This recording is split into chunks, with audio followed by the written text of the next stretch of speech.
अस्सलाम वालेकुम दोस्तों। अभी अगर मगर का सिलसिला तो जारी हो चुका है क्योंकि पाकिस्तान ने इंग्लैंड को मैच जितवा दिया है। मेरा एक दोस्त है, जब भी वो हम यहाँ पर गली मोहल्ले में क्रिकेट खेलते हैं और वो मैच हार जाता है तो वो मुझे कहता है कि हमने दूसरी टीम को मैच जितवा दिया है। तो रात को पाकिस्तान टीम ने इंग्लैंड को अपना मैच जितवा दिया है। वो हमारे इमोशन के साथ खेल रहे हैं। मैं पाकिस्तान में छोटे से शहर में छोटे गांव के गली मोहल्ले में टीवी पर देखकर क्रिकेट समझ रहा हूँ कि अगर मेरा एक बॉलर एक विकेट पहले ओवर में ले लेता है तो मैं दूसरा ओवर भी उससे कराऊंगा, फिर तीसरा भी उससे कराऊंगा।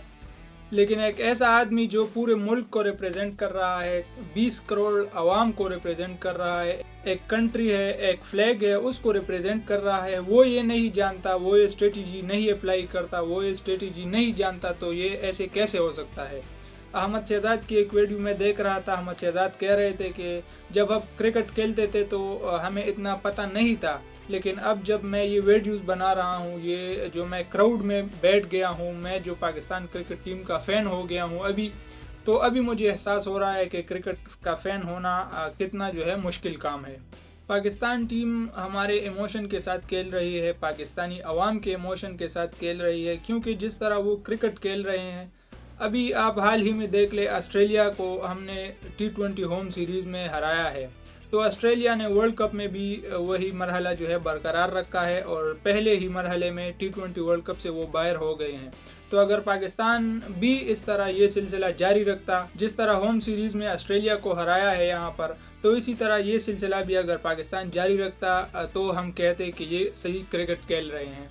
बट अगर नीदरलैंड के ख़िलाफ़ इस तरह क्रूशल मैच हुआ, जो फ़हीम अशरफ को हम दुआ करते हैं कि वो मैच उन्होंने जितवाया, उसके बाद अगर आप देख लें तो कोई हमें बड़ी टीम के साथ जो हमारे मैचेस हैं उनमें हमें जो भी कारकर्दगी नज़र आई सबके सामने है। मैं टीम की परफॉर्मेंस पर बात नहीं करूंगा, भट्टी साहब ने डिटेल से उन्होंने बात की है टीम की परफॉर्मेंस, लेकिन मैं ये ज़रूर कहूँगा कि सलमान अली आगा की जो गलती है यहाँ पर, माइक हैसन की भी यही गलती है कि अल्लाह अल्लाह करके तो हमने 10, 11, 12 ओवर से पहले तकरीबन 8वें ओवर में उस्मान तारिक को ले आए हैं। उसके बाद पहले ही ओवर में वो विकेट लेता है और उसके बाद हम ज़बरदस्ती शादाब को और दूसरे बॉलर को लाते हैं ताकि वो उन पर हम ज़बरदस्ती परफॉर्म करना चाहते हैं।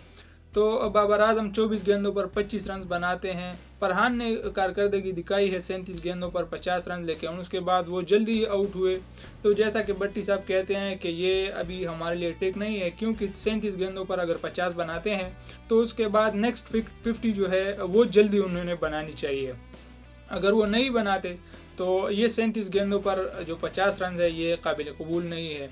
बाबर आजम 24 गेंदों पर 25 रन बनाते हैं, तो अगर ये जो हमारे 25 से 30 रन यहाँ पर कम थे इस मैच में, तो बाबर आजम ने जो 24 गेंदें खेली हैं, अगर इस पर हम 50 बना लेते तो शायद हम 200 तक पहुँच सकते थे। 190 अगर हम बना लेते तो यहाँ पर सिर्फ हैरी ब्रुक से हम हारे हैं, इंग्लैंड टीम से नहीं हारे हैं। हैरी ब्रुक ने हमें हराया है।